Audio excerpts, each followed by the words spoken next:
Sa sumunod na eksena, nakatingin si Yosong sa matandang lalaki, ngunit bigla na lamang itong nawala, tila may hinahabol. Napabuntong hininga siya, pagod na sa kakahanap, ngunit hindi niya na makita kahit saan. Hindi ko kaya, bulong niya sa sarili. Hindi sapat ang bilis ko. Tumingin siya sa malayo, ramdam ang matinding panghihina. Pagod na siya, hindi niya na kayang humabol pa. Ngayon, 10 minuto na lang ang natitira bago matapos ang kanyang misyon. Napakuyom siya ng kamao, puno ng panghihinayang, hindi na niya kayang habulin ang matanda, tuluyan na itong nawala. Desperado na si Yosong, handa nang gawin ang kahit ano basta may pagkakataon pa siyang magtagumpay. Muli niyang binuksan ang impormasyon ng kanyang misyon, kailangang matagpuan at makasama niya si Jiumbong Nam. Ngunit ang parusa sa kabiguan ay isang abnormal status. Napailing siya. Wala na akong kawala, mahina niyang sabi. 3 araw na ang lumipas, halos tapos na ang oras ko. Napakamot siya ng ulo. Kung ganito ang kondisyon niya ngayon, baka hindi na siya umabot sa Yongbangsi exam. Sa totoo lang, hindi rin niya sigurado kung kaya pa niyang gumalaw ng maayos. Napatingin siya sa kawalan, may lungkot sa mga mata. Ano na ang gagawin niya ngayon? Napabuntong hininga siya bago inilabas ang kanyang pusa mula sa inventaryo. Pasensya ka na, Zuzu, mahinang tinig niya habang hinahaplos ito. 2 araw ka nang hindi kumakain. Binuksan niya ang kanyang storage skill, at nang bumukas ito, lumabas ang lahat ng dala niyang bag, kasama na ang pagkain at iba pang gamit. Napangiti si Yosong. Sa wakas, may makakain na rin siya. Hindi ako makapaniwala. 2 araw akong hindi kumain. Napahajijek siya. Buti na lang, hindi nabulok ang pagkain sa storage bag. Ngunit bigla siyang natigilan nang marinig ang kakaibang kilos ni Zuzu. Balisa ito, tila nag-aalalang umuungol. Napatayo si Yosong, kinabahan. May nakita ka bang mabangis na hayop? Tanong niya, nag-aalalang nilingan ang paligid. Hindi pa rin tumitigil si Zuzu. Mas lalo itong nagalit, at bago pa man makapag-react si Yosong, isang lalaki ang biglang lumitaw malapit sa kanila, may usok na pumapalibot sa mukha. Nakangiti ang lalaki habang nakatingin kay Yosong. Tingnan mo nga naman kung sinong nandito, aniya. Nagulat si Yosong. Ikaw.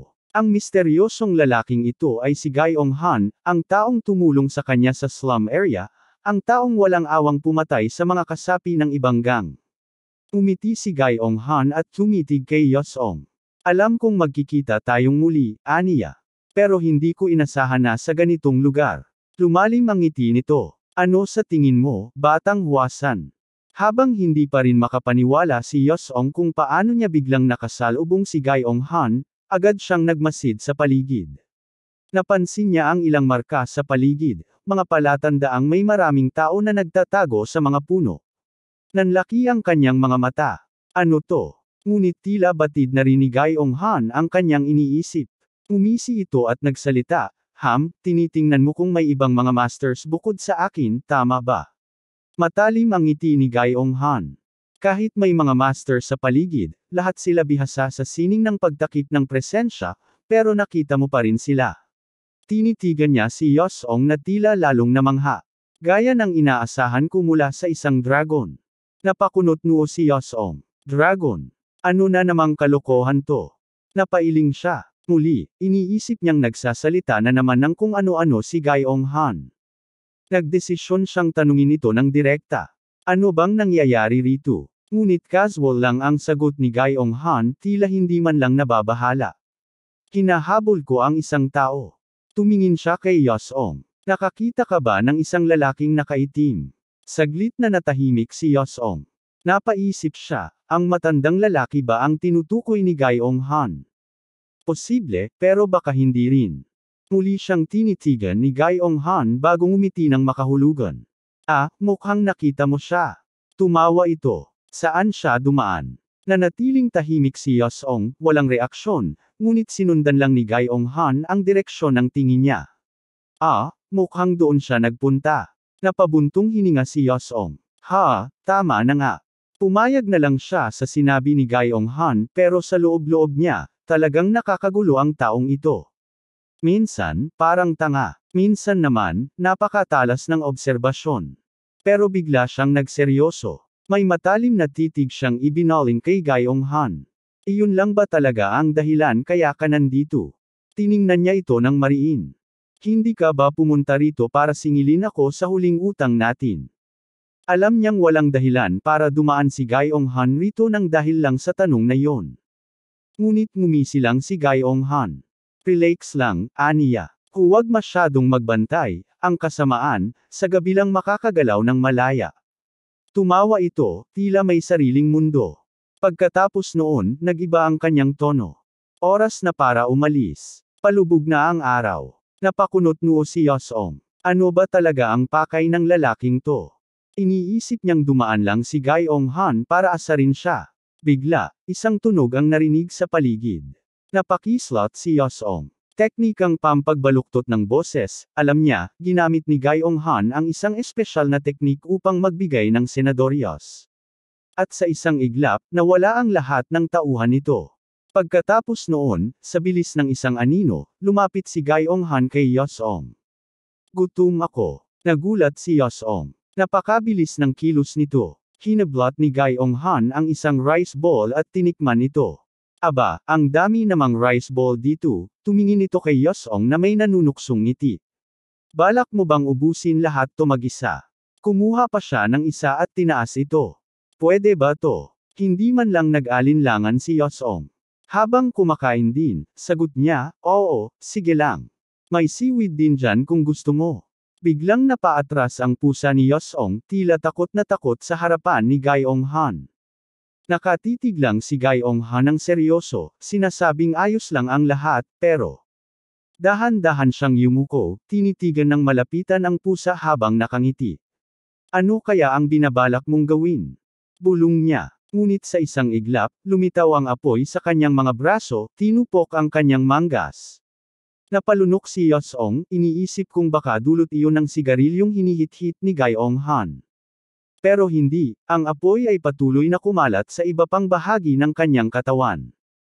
Napatingin si Gayong Han kay Yosong at nagpaumanhin, pero bago pa siya makapagpaliwanag, agad na dinampot ni Yosong ang kanyang pusa, halatang naiinis. Ano bang ginagawa mo? Delikado yan. Sigaw niya, pilit hinahanap ang paliwanag mula kay Gayong Han. Tiningnan lang siya ni Gayong Han, saka mabigat na huminga. Minsan may mga bagay na nangyayari kahit labag sa kalooban ko.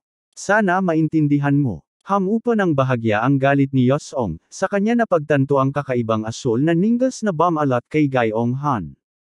Napaisip siya sandali at saka bumantong hininga.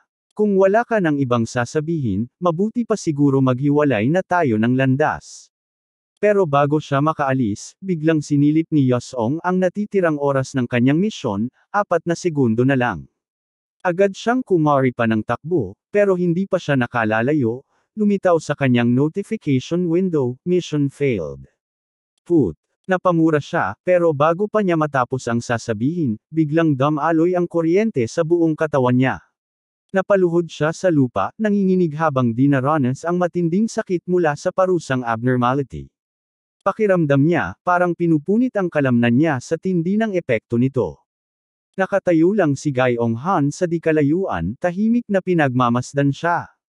Kahit hirap, pilit nag-isip si Yosong. Ganito pala ang after effects ng abnormality penalty.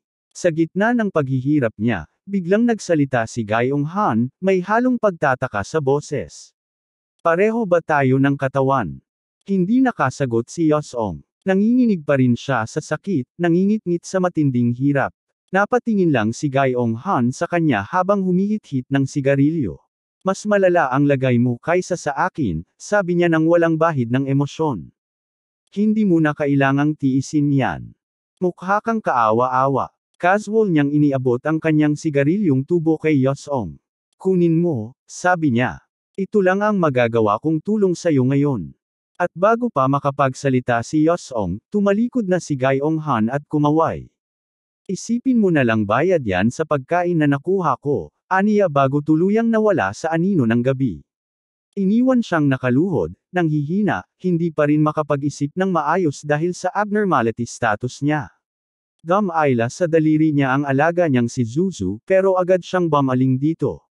Huwag kang lumapit, delikado, babala niya sa pusa. Dahil hindi ito nakikinig, nagpasya siyang ilagay na lang ito sa storage. Pero may napansin siya. Unti-unting humupa ang sakit. Bumabaw ang hapdi ng kuryente sa katawan niya. Napatingin siya sa pusa. Hinuhigop ba nito ang abnormality gamit ang laway nito? Ramdam niyang unti-unting bumabalik ang lakas niya. Pinilit niyang tumayo, kahit nanginginig pa rin ang mga tuhod niya. Salamat, Zuzu, bulong niya. Napatingala siya sa langit. Hanggang bukas ng umaga lang ang registration. Kailangan kong gumalaw bago mahuli ang lahat. Sa kabila ng panghihina, pinilit niyang humakbang. Kung mahuli ako, mawawala ang natatanging pagkakataon ko ngayong taon. Sa gilid ng paningin niya, natanong niya ang tubong iniwan ni Gayong Han. At sa di niya maipaliwanag na dahilan, bumalik sa isip niya ang sinabi nito.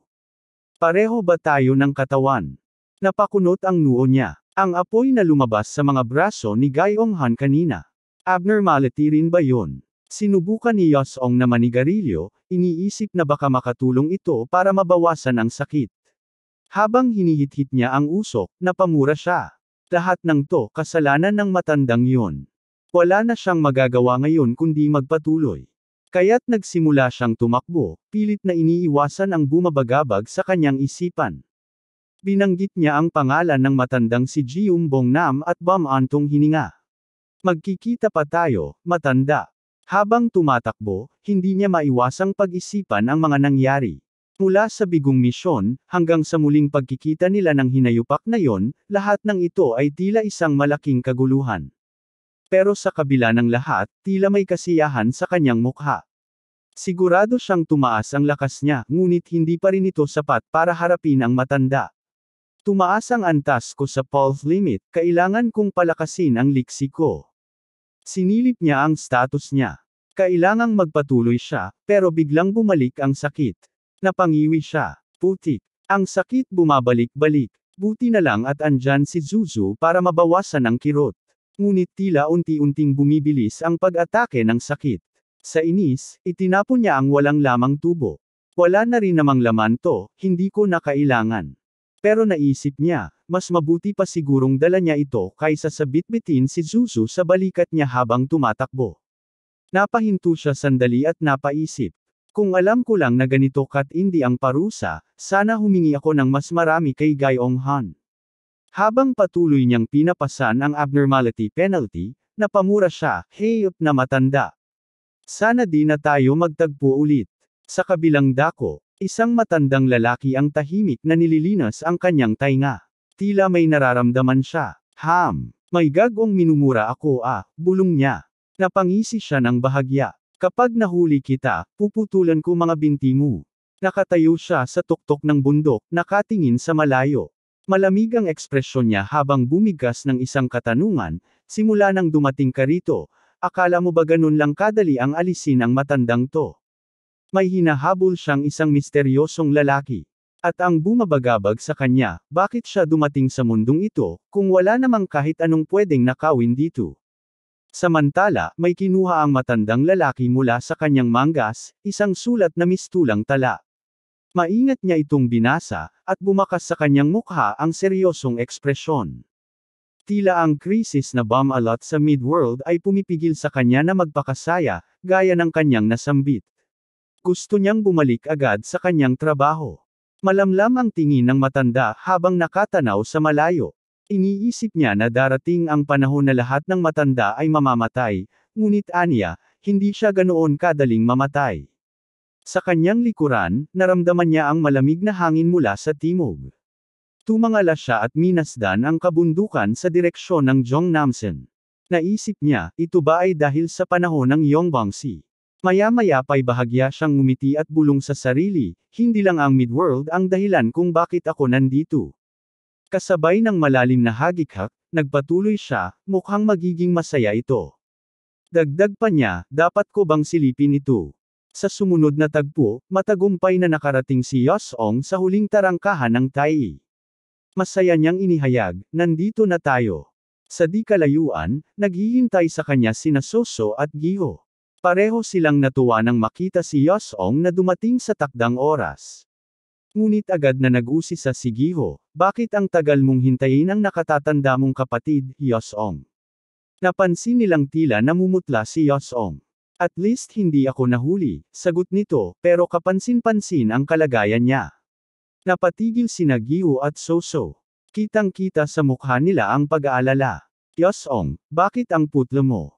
Tanong ni Giho. Nasaktan ka ba? Dagdag ni Soso. Ngunit mabilis na itinanggi ni Yosong ang kanilang pangamba. Wala ito. Medyo napagod lang ako sa pagtakbo, paliwanag niya. Hindi kumbinsido si Giho. Hindi lang yan. Para kang wala sa sarili. Ang putla mo talaga. Nag-alala na rin si Soso at nag-alok, pumunta na lang tayo sa Batika ng Jongnam. Baka kailangan mong uminom ng gamot. Ngunit ngumiti lang si Yosong. Bakit parang ang laki ng gulo niyo? Nakalimutan niyo na ba kung sino ako? Dagdag pa niya, ako si Dan Yosong. Wala akong sakit, kaya huwag na kayong mag-alala. Bigla namang lumapit ang isa sa mga kawani ng lugar. Sino ang narito para sa pagsusulit? Magparehistro na. Handa na ang mga tauhan para sa pagpapatala. Nilapitan nila si Yosong at tinanong ang kanyang pangalan at lugar na pinagmulan. Mabilis siyang sumagot, ako si Dan Yosong, mula sa Cheonbong Academy. Taking gulat ng kawani nang marinig ang kanyang pangalan. Ikaw ba ang tinatawag nilang dragon ng Xi'an? Tanong nito. Naguluhan si Yosong. Ano ang ibig mong sabihin? Sa gilid ng tarangkahan, may isang kalahok na nakarinig sa usapan. Siya si Jong Taegi, isang miyembro ng Jongnam Clan. Bilang niya sa kasamahan, sino ang dragon ng Xi'an? Sumagot ang isa, hindi ko pa siya nakikita, pero 2 buwan na ang nakalipas. May 5 o 6 na tagapagsagawa ng parusa ang lumaban sa isang tao. Hindi makapaniwala si Jong Taegi. Imposible yan. 4 sa kanila ay mula sa dakilang disipulo ng Mount Hua Clan. Paano magagawang labanan sila ng isang tao lang? Sumabat ang isang lalaking may suot na bonnet, totoo ang sinasabi ko. At dagdag pa, kahit si Chorangyong ay natalo. Nanlaki ang mga mata ni Jong Taegi sa narinig. Hindi maaaring maging totoo yan. Kahit si Chorangyong natalo. Sa isang pagbalik-tanaw ni Jong Taegi. Naalala niya ang nangyari noong nakaraang taon. Matapos bumisita ng kanyang guro sa grupo ng Mount Hua Clan, tinipon nito ang lahat ng kanyang mga disipulo at may ibinalita sa kanila. Habang naroon ang kanyang guro, nakita nito ang isang bata na nagngangalang Chorangyong, at mula sa batang iyon, nakita niya ang hinaharap ng buong Murim World. Ngunit sa pagtitig ng kanyang guro sa kanilang lahat, isang tanong ang bumalot sa katahimikan. Bakit tila wala akong nakikitang sinuman sa inyo na may ganoong kinang sa hinaharap? Unang beses narinig ni Jong Taegi ang kanyang guro na purihin ng ganoon ang isang tao. At dahil doon, nakaramdam siya ng inggit. At ngayon, iyon din ang nararamdaman niya sa lalaking tinatawag na Chorangyong. Kaya noon pa man, ipinangako niya sa sarili na kailangang makaharap at talunin niya si Chorangyong. Balik sa kasalukuyang eksena. Tinanong ni Jong Taegi ang lalaking may bonnet. Saan ba nagmula ang batang dragon na yan? Ngunit casual lang na sumagot ang lalaking may bonnet. Hindi mo ba kita sa pangalan niya? Isa siyang senior military cadet mula sa akademyang militar na tinatawag na Cheonbong Academy. Napailing si Jong Taegi, tila dismayado. Nakakatawa. Sobrang walang katuturan. Sumang-ayon naman ang isa pang lalaki. Hindi ka panipaniwala. Yung Chorangyong natalo lang ng isang military cadet. Hindi mapakali si Jong Taegi. Paano niya nagawa yon? Bulong niya sa sarili, bago agad tinanong ang lalaking may bonnet. Sasali ba si Yosong sa Yongbangsi ngayong taon? Umisilang ang lalaking may bonnet, puno ng kumpiyansa. Siyempre, isa siyang opisyal ng militar, wala siyang ibang pagpipilian kundi pumasok sa Murim University, hindi ba? Sa puntong iyon, napagtanto ni Jong Taegi ang isang bagay, kung makakatagpo man niya si Chorangyong o lalahok sa Yongbangsi exam, nakatadhana siyang lumampas dito. Dahil siya ang pinakamahusay sa lahat ng direktang disipulo ng Pailbang, ang pangunahing puwersa ng Murim League. At kung totoo ngang natalo si Chorangyong, hindi ko sila mapapatawad, si Chorangyong, pati na ang dragon na yon. Sa puntong handa na siyang umalis, biglang sumabat ang lalaking may bonnet. Hoy, hindi pa ako tapos magsalita. Saan ka pupunta? Ngunit hindi siya pinansin ni Jong Taegi at sa halip ay bumaling dito.